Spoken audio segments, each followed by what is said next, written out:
MotorWerks Media today is brought to you by Forgeline Motorsport. And across the water, we've got our good friend Damien Bradley, who is a bit of a jet setter just now, and he's just come back from the USA where he had his first run up part of Pikes Peak. Explain what that's all about, the part runs. Okay, so on the initial test week, Pikes Peak decided to split the hill into two. So we had the bottom section and the top section. And on the top section on the first day, not really luck of the draw. The regulars know when to book. I was a little bit late getting to booking. What you really want to do is book the lower section for the first day and allow the other cars to be sweeper, or allow the top section of the mountain to be prepped so that the whole thing can be used. Unfortunately, I didn't do that. I booked the top section first, which left us with a half-frozen track. So we went from a place called Gun Cove up to Devil's Playground. All these places have some really lovely names that strike fear into the drivers. But Bottomless Pit and Devil's Cove or Devil's Playground. So yeah, it's we only tested on half of the upper section on the Saturday morning, and then we tested the lower section on the Sunday. When we go into the next test weekend, which I'm not doing because I'm here in the UK and I'll be popping along to Shelsley Walsh on Sunday, they are doing three sections, which is the same format it takes during race week. So you do the bottom section or bottom third, the middle, and then the top. And it's split that way. And while it is sort of letting you get accustomed to it, I mean, there's 156 corners, is it? And that's right, that's correct, yeah. First time that you get to go and run the way through, the whole 156 is on race day. Indeed, yeah, and you get one shot at it, unless you get the car in front of you red flagged, the same as you would in most hill climb courses. If the vehicle in front of you gets red flagged and it interrupts your run, then you back down to the start line. You get a certain period of time to prepare, and then you get another crack at it. Now, the one thing that we used to do, I don't know if you guys still do it in hill climbs in the UK, but we would always walk the track in the morning before you went up with a car. That's not really something that's doable at Pikes Peak, is it? Not particularly, no. I didn't see anybody walking, running, or cycling up the mountain. It's incredibly steep for one, and it will take you a long time. I mean, on a public day, it took us 45 minutes with a little bit of traffic to drive our hire truck up the mountain. So that's from the gateways, and that's not the racetrack element of it. But from the gateway or the toll booth to the very top, to the summit, is 45 minutes each way. Wow. So yeah, I wouldn't mind having a go at running it. Well, I did notice that we were getting all of these posts on Facebook about your out getting fit and all that. How did the altitude affect you? It didn't really. I won't get too ahead of myself because I think that on race day there's a lot of pressure on you. So I will be running oxygen on race day. But on this visit, I didn't feel any symptoms. One of my teammates, Paul Blameyer, he felt that he was monitoring his heart rate, and his heart rate was getting quite high. But I don't remember being out of breath. I don't remember a lapse of concentration, which I'm thrilled about, really, because it's just another thing to have to take on race day and overcome. So you were doing okay for oxygen and that. How was the car doing? The car's doing okay. So at Shelsley Walsh, when we took the closed car record, we ran the car at close to 2.9 bar of boost. So over 800 horsepower. On the mountain, we were testing at 1.3 bar of boost. So a considerable reduction in power, and that was sort of in the lower section. We think a conservative estimate would be circa 500 horsepower at the start line, and maybe dropping to about 400 horsepower by the time we get to the finish. But we're not done yet, and we've got some more testing to do. It would be amazing to get up closer to the 600 horsepower at the start line, and maybe close to sort of 480, 470 at the finish line. We'll see how we get on. So I know that AET turbos are one of your main sponsor there, and have they done anything special as far as turbos go to try and help with lag and all of that stuff, or is it just purely altitude does what altitude does? Yeah, altitude does what it does, and I think you can fight against the physics of it as much as you want. But Zona Rotor is the turbocharger we run that was picked by AET Turbos, by Andy at AET. Andy actually has a guy called Mark working for him now, who's an ex-Borg Warner guy. And with Paul Blameyer, my tuner as well, and data from other cars that have previously climbed the mountain, we have picked a turbocharger that we put a lot of effort into picking the ideal turbocharger. The idea wasn't that we would overcome the altitude by fitting a turbocharger that would run crazy power. The idea was to find the best suited turbocharger to keep the best average power across from the bottom to the top, but also not create a huge amount of heat. So EGTs, back pressure, all of those things need to be considered, as well as the size of the turbocharger. The load on the engine's not huge. It's the turbocharger that's going to see the most stress. So because, as I said to you, we've run the turbocharger a lot harder in the UK on the engine, and it's held up okay.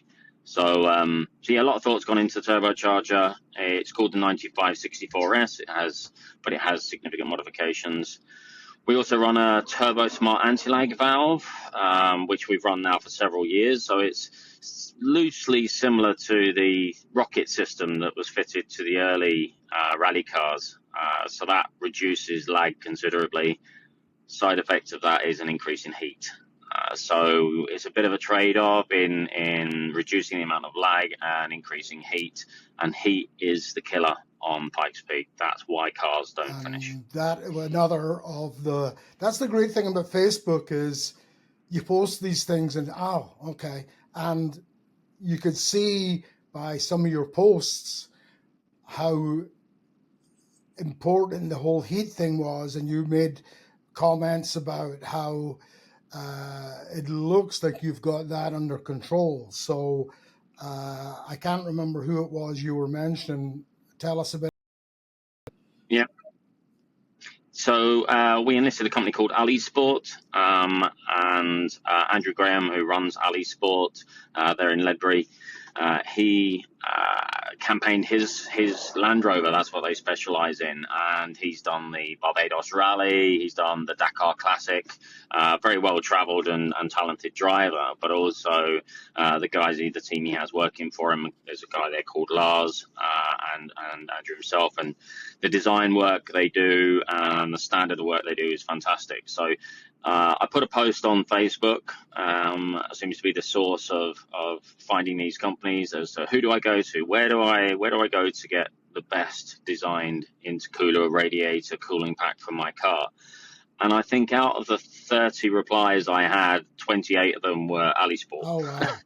So it seems to be that Ali Sport are the company to go to. So we went to Ali Sport and we designed an intercooler, we designed a radiator, or rather they did, with the help of Matt Clark from Roger Clark Motorsport and my mapper, Paul Blameyer as well, and then Stephen Darley, who helps me drive the car and also helps me build it.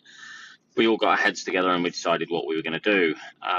we threw a slight spanner in the works when Andrew made the intercooler. We asked him to then V-mount it, so to kick the bottom of the intercooler back and the top of it, lean it forward, so that we could then create an air escape out of the front of the bonnet. As you see in the picture behind me where the anti-gravity sign is, there's a big letterbox there that allows heat to escape. In doing that, in moving the intercooler backwards, the fin profile was very tight pitch, and we blocked the air because of kicking it back. We blocked the flow of air through the intercooler and into the radiator.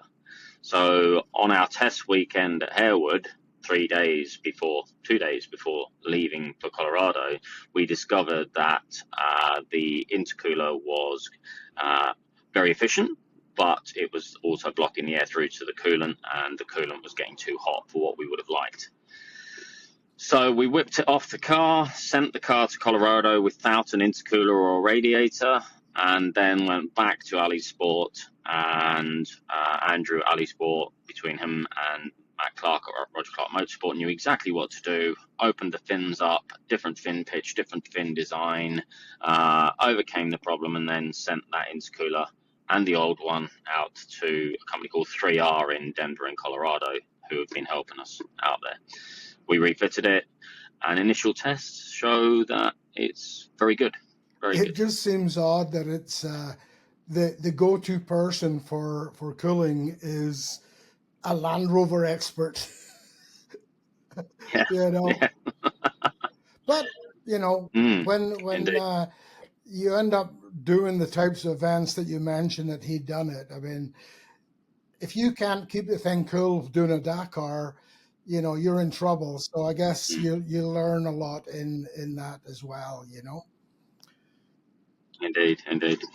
So when do you head back out there again? So I head back out on the 14th, so Saturday the 14th. It's quite a large team of us, so there's 8 others. So Andy at AET, as we mentioned, he's coming out with his son Archie. Paul Blameyer, my tuner, he's coming out again. Stephen Darley, who, as I say before, you'll see he's driven the car with me in the past, and I drive his car occasionally, his GC8 Impreza. He's coming out with me with his wife and his 2 boys, and a guy called Trevor, little Trevor we call him, and Mike Geen, who does a lot of work at Harewood. So that's kind of the main squad that's coming out. And then my wife and my children, they're coming out a little bit later. My brother and my parents, to the first time they've ever seen me race. So they've never been and seen me race anywhere else in the world. But, you know, it's definitely going to be an experience. I mean, it's a bucket list thing. It's a one-off. It's like, did you ever think that you would end up going out there?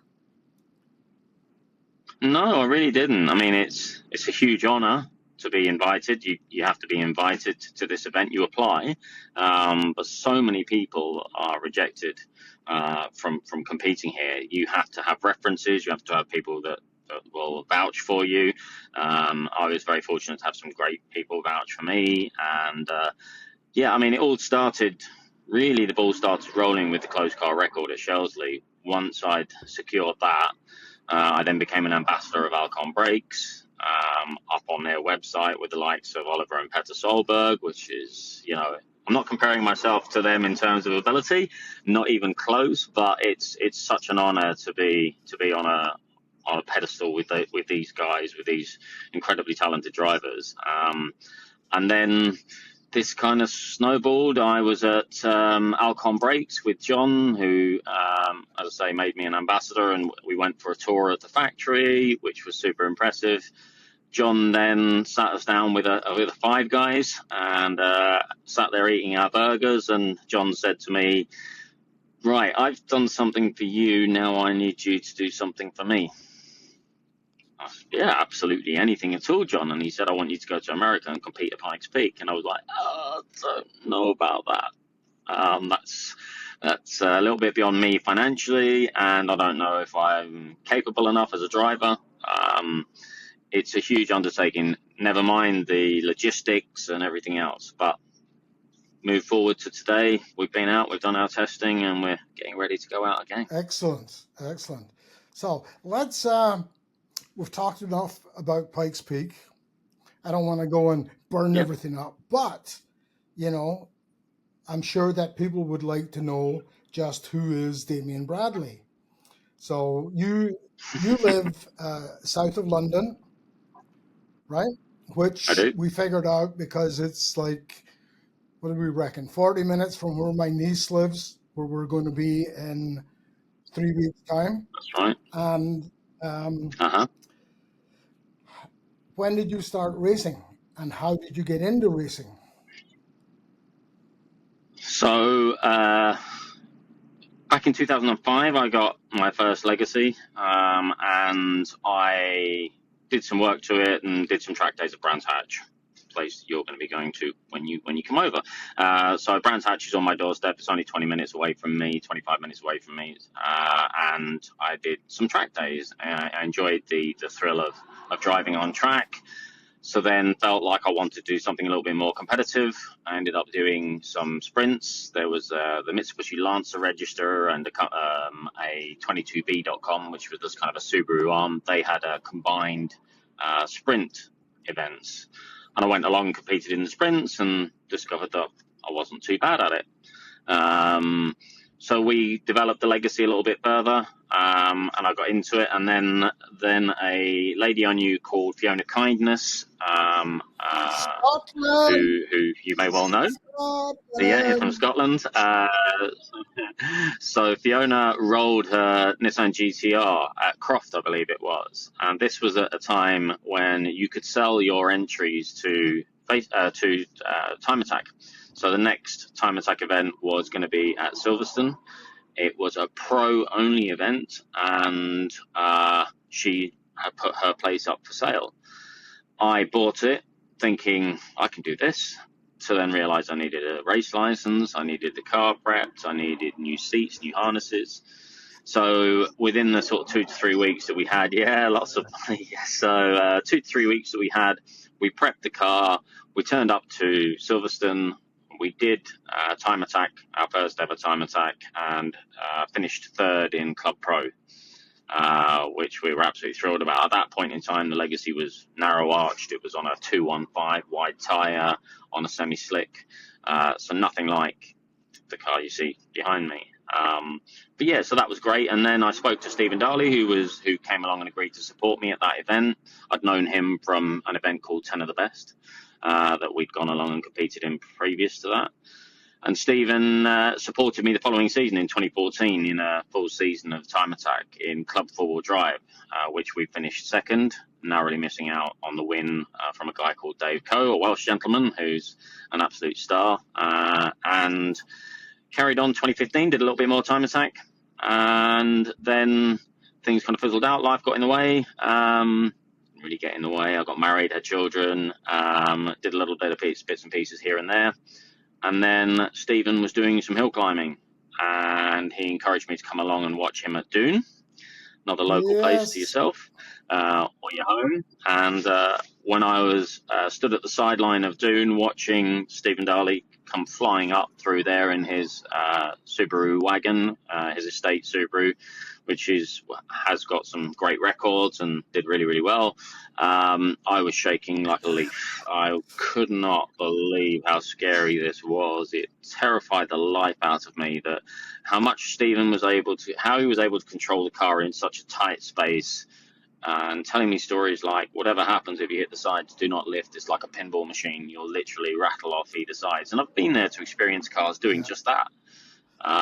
So I just walked away from that event and said, absolutely not. You'll never get me doing hill climbing. It's terrifying. And yeah, I'd quite like to stay alive.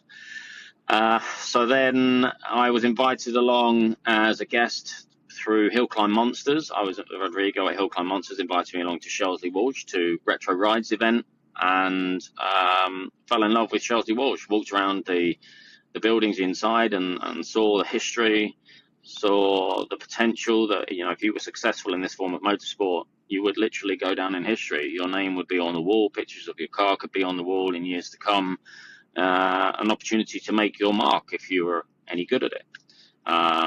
So that started the mission. So we developed the car a little bit more focused on hill climbing, and Stephen and I went out and campaigned the car, and here we are today. So the next question is, why a Legacy rather than Impreza? Other than the So little old back lady in that 2000, owned it. yeah, and it was cheap, yeah.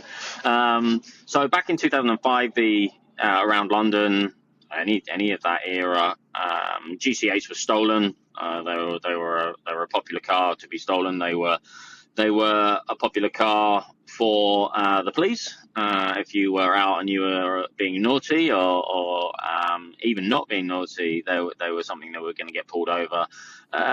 Just had that kind of a stigma attached to them a little bit. The Legacy was always seen as the more executive Subaru. You know, four one-touch electric windows and power steering. Just lots of mod cons. It was a lovely thing. But it had the same underpinning, the same GC8 underpinning. So all the modifications that you could buy for a GC8, you could fit to a Legacy. And it was so understated. And that kind of started it. I now have 11 of them, which become a bit of a problem. So yeah, and I think I've had about 50 to date. But this is still the original car. Wow. Now, I know that we've talked in the past a little bit about classes have changed a bunch from when I raced hill climbing in the UK compared to what you are. You have to run against sports racing cars in Sports Libra, correct? Not necessarily. So I run in modified production. There has been a recent revision in modified production in that it's now split between 2-wheel drive and 4-wheel drive. That's just this year. But I race in my class. I am up against other very similar cars. So the likes of Stephen Moore in his Mitsubishi Evolution, Richard Hampstead in his Impreza, Jim Herbert in his Mitsubishi Evolution. Those are my direct competition. But a few years back, I wanted to create a level of excitement similar to the European hill climb monsters. As I mentioned earlier, Rodrigo is a good friend of mine. We get really excited to see the big power 4-wheel drive saloon cars flying around the roads of Europe and the UK. That's my thing. Hill climb monsters is what I'm all about. So to see Scott Moran or Roger Moran piloting their Skoda rally car, Inon Price, to see Simon Bainbridge in his car is a slight twist on where the kinds of things that really excite me. But when I saw Simon's car, I fell in love with it and thought this thing needs to be involved in what then would become the Tin Top Challenge. So the Tin Top Challenge was then created. So the idea was any car with a roof. There's some slight twists on the rules on that, but there's any car with a roof essentially would be able to run in the Tin Top Challenge and battle out the hill climb monsters, which has been a huge sensation. It's been great. When I started hill climbing, I was told that there would never be a Tin Top runoff. That the runoffs are for the top 12, and those are the fastest cars. We've been fortunate enough to be in the main runoff on 3 occasions, which has been fantastic. Changeable weather has allowed us to slip in there at the top end of the top 12 with the single seaters, which has been incredible. But we wanted our own Tin Top runoff, which we now have. And it's created a huge amount of excitement and gives us all something to aim for in a saloon car or a Tin Top. And am I correct in saying that the first round is at Herwood? Yes, it is. Yep. So, the first round, it would have been Doon, but Harewood will be the first round of the Tin Top Challenge, and I will be in Stephen's GC8 car. And you can basically transfer your points from between cars?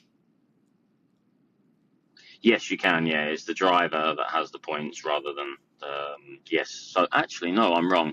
The first round is Doon on the 22nd of June. Okay. So when I'm at Pikes Peak, the first round of the Tin Top Challenge will be on Doon. Okay. I must have got that one all mixed up as well.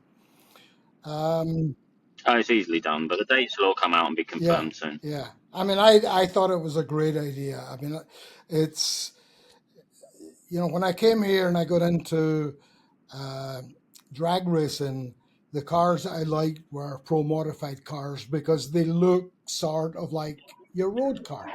You can relate to them. And Yes. that's what the Tin Top Challenge you were saying. You mentioned some of these cars that, the what is it, not an Alpha 4C that runs in Europe with a Yeah. Judge motor Yeah. in it, you know, um, hmm and you get similar things showing up for uh, Time Attack as well. We went in 2018. We went to the uh, World Time Attack Challenge in Sydney, and Sydney. just some of the Yeah. cars that were there, they'll just blow your mind, and it Indeed. that to me is what that turns my crank, as they say, you know. Yes. Yeah. Same as Yeah. that. Mm. Okay. So we've got AT Turbos as a big sponsor. It looks like hmm anti-gravity have stepped up a bit by the size of the They have by indeed. Yeah. the and who else do you want to call out? Oh wow, put me under pressure now. I think Relentless Motorsport have been absolutely incredible. They've been amazing. So they did the guy called James Middleton did the complete wiring loom. So the car had the previous wiring loom had some niggles, it had issues. It caused us some issues over the years, and this trip to Pikes Peak meant that we couldn't take any chances. Everything had to be 100%. And there was really only one person to choose for that, and that was James Middleton. We put James under an incredible amount of pressure because I don't know if you followed the story, you will have known about the roll cage situation. So we had a roll cage installed in the car back in probably 2012, and unbeknown to me, it was an ERW tube, so it's a welded rather than a seamless tube. We only discovered that when we went to modify the cage to add extra roll bars to meet the requirements of Pikes Peak's technical um, regulations. And we cut a tube out at Roland's Motorsport 3 days before Christmas to discover that the whole cage was scrap and wasn't fit for purpose because it's kind of a sacrificial tube that will fold in on itself. So don't Not really want that strictly happening true. on the mountain. I'm going to do my little technical thing here. Okay, There is a good. tube that is totally legal in North America. It's Okay, called Dual Call R8.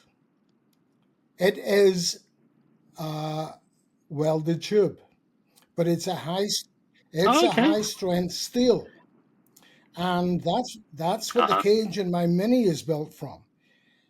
But the advantage, like you can get away with the similar weights to using 4130. I think, what do you call it over there? CDS, is it, or something else? Yeah, Right. CDS. Yeah, that's So right. Yeah. there is one importer in North America, and when I saw this, they had built this little display, and what it was they took a piece of 4130 and a piece of dual call, welded it together, and then they flattened the center section so it more or less looked like a bow tie. And they hmm rotated it so that the weld on the dual call would have been on the flat edge as it came down. Yes. The weld did not crack, did not do Split. anything, No. but the hmm 4130 did. Yes. Split. Yeah. And Yeah. we There you go. only found There you go. out that it's not legal in the UK when Ilya Krylov was doing his new car, Yep. because he really Yes. liked, excuse me, the idea that I had done with mine. And um, hmm here's where it gets sillier. Motorsport, what do they call it? It used to be a REC Motorsport Association, MSUK. MSUK. Yeah, They yeah, also look after drag racing in the UK. yeah. Dokal R8 is legal in drag racing, right? Okay, But but not not. in road Yeah. racing.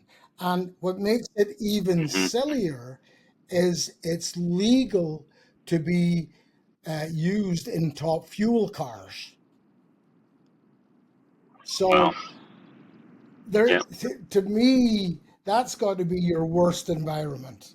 Tire shake, Hmm. Hmm. twisting, torquing, but Of course. and it's Yeah. the silly thing. I got an offer of a drive at Kames, but Yes.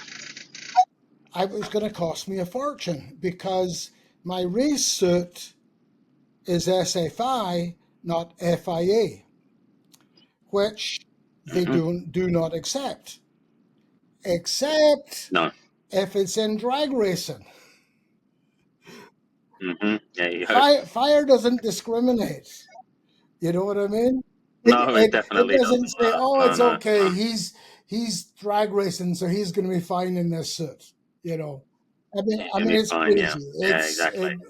It's like we've got it here that just stupid things like the in drag racing, your window net has to be positioned in a certain way so that between the steering wheel you can only have, I believe it's 6 inches to the start of the net.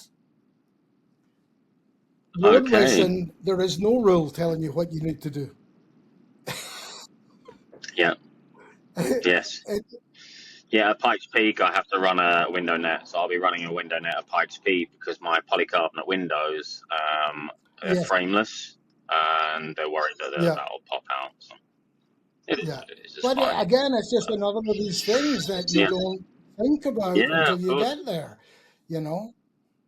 No, no, exactly that, exactly that. But so anyway, we ripped the roll cage out anyway. In the end, and Roland's Motorsport worked right through Christmas Day, Boxing Day, and fitted a new international spec, FIA international spec, and also to meet the requirements of Pikes Peak roll cage multi-point. And on the first test, I couldn't believe the change in the chassis rigidity. So the old cage, not Uh-huh. only was it a different material, right or wrong, um, it it it wasn't properly fixed or attached to the chassis, so it was moving around within the chassis of the car. The new Yeah. one was fantastic. Now, So you're yeah, talking about apples and apples, the same diameter tubing with the same wall thickness? yep, correct. Yeah, Wow. Oh, yeah. So there's yeah, nothing like it's having a stiff race car, and that allows the no, suspension to go, and more tunability in that, and you know yeah, that's cool. I mean, exactly sometimes that. these things can be a pain in the butt, but when they end up paying off like Yeah, that, it's one of these, yes. yeah. Exactly that. Yeah. Although my wallet didn't, or my bank balance didn't really see it as a No, yes, no. but we're getting there. We're getting there. So, but yeah, so that helped significantly. So that was to say that was Roland's Motorsport. Fuel capacity was something we've had to change. So we've added a radium engineering fuel cell. We've always had one in the car, but we've now gone for a much bigger one because we've switched to T85, so a Torco ethanol fuel. Main reason for that is one is cooling, but also MSUK and the rest of the world are looking at reducing the environmental impact of motorsport, and T85 is 85% renewable.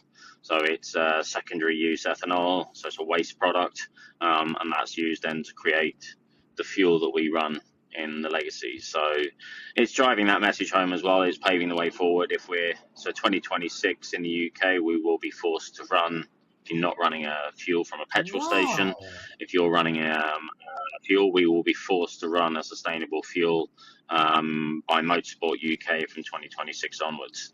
So hence the development and the work that we've done on T85 to meet those requirements ahead of the game. Yeah, I know my engine builder for the Mini, he, you know, his plan is that we have a map for E85 and we have a map for, trying to think what the highest octane. We actually can get a higher octane gas petrol here at the pump than they can in the States. So, you know, it's Yes. a case of, you know, normally I will run the petrol, but for big competitions, the plan is E85. So when you're talking almost double the capacity, because it uses that much of it, you've got to that much more. Yeah. It's about 40% more. Yeah. So bigger fuel injectors from Asnew. So Asnew provided us with the bigger fuel injectors. So the Legacy runs 8 fuel injectors. So we have 4 1350cc injectors and 4 1550cc injectors. So that's quite a lot of fuel. Are they staged? Is that how you do it, or? Yeah, they are staged. Everything, the entire fuel system, and the way in which the fuel is injected into the car is controlled by the ECU. So I've had a Cyvex, a very, very complex Cyvex, or Life Racing, who manufacture it, S12 ECU. So it's designed for a 12-cylinder car, but it's hugely advanced in terms of its technology. So things like staging the fuel pump, staging the fuel injectors, all of that reduces heat soak in the fuel as well, because nothing's expected to run at full chat all the time. You also get a nice spray pattern as well by having, you know, not overworking the fuel injectors, the fuel pressure regulators, all the lines and everything like that. So yeah, there's a lot of thought gone into that. We run a brushless TI brushless pump in the radium fuel cell. That was a real eye-opener. I mean, the previous fuel pump we had was huge. It was incredibly noisy. It generated a lot of heat. This little tiny little brushless pump now from TI with a separate controller works so it's incredibly well. PWM controller. Yeah, that's right. Yeah, they're all going that way. I've got a pretty good tie-in with the guys at Fuel Lab, and that's one of the options that they go and have, you know, and it's just, you know, how do you control it? And like you say, your Cyvex can handle it, so it's not a big deal. Indeed. Yeah. So I think a shout out wise, ABW Motorsport, they did the body kit. 2 forged wheels have supplied us with a set of fully forged wheels, which are super lightweight. They did go on the car for testing. So we Avon Motorsport, I'm sure you're aware of the story around Avon. So Avon tires are no more, essentially. So a company called Nova, yep. So Nova Motorsport, you'll have seen a sticker on the rear of the car, Nova Motorsport. So we actually had a conversation on Monday morning. They were the first people to call me when I arrived back in the UK. So we had a conversation with them. They will have a new hill climb tyre being released in August, and we hope to be out testing that tyre quite soon. But for the mountain, for the trip to Pikes Peak, we're running an 046 compound tyre. The 800 was partly developed by us and Avon back a couple of years ago for Europe. So when we raced in Portugal, that was the 800 tyre, and the 046 was developed for the UK. And we have had a record on that tyre at 5 degrees ambient temperature with snowflakes falling on the screen of the car. So that tyre works really well. So snowflakes on the screen, 5 degrees ambient temperature, kind of the conditions we might experience at some parts of Pikes Peak. So when we're testing, that's the tyre of choice. So they've been great. There's lots of other people that have helped me as well, and I'll miss some people out, and hopefully they don't get upset. But it's been busy. The Clarks, yeah. So Roger Clark Motorsport have been amazing, and Matt Clark is coming out with us in just over a week's time. Matt Clark, I'm very fortunate. Matt Clark will be spannering for us along with Stephen and the rest of the gang. So that will be fantastic. Matt's been great. We rolling roaded the car at RCM, and there's a lot of RCM components on the car, and as I said, they've been a great help. Cool deal. Well, all I can say is everyone here at MotorWerks Magazine wishes you all the best. And thank you very much. It was great that you could spare the time. You know, you're now the second person. I don't think that Tracy was out there this weekend, but I think she's gone out for the next weekend. I think so. But you might bump into her on the race during week, race and week. make sure that you introduce yourself. And we're going to have one other one that we're going to do, and I'm looking forward to some good results and finally seeing you at Harewood. 4 weeks.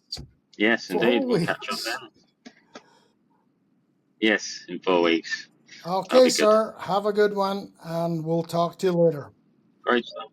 Bye. Thank you very much, Ian. Bye. Cheers. MotorWerks Media Today is hosted on our YouTube channel at MotorWerks Media. Make sure you to subscribe and tell all your friends about us.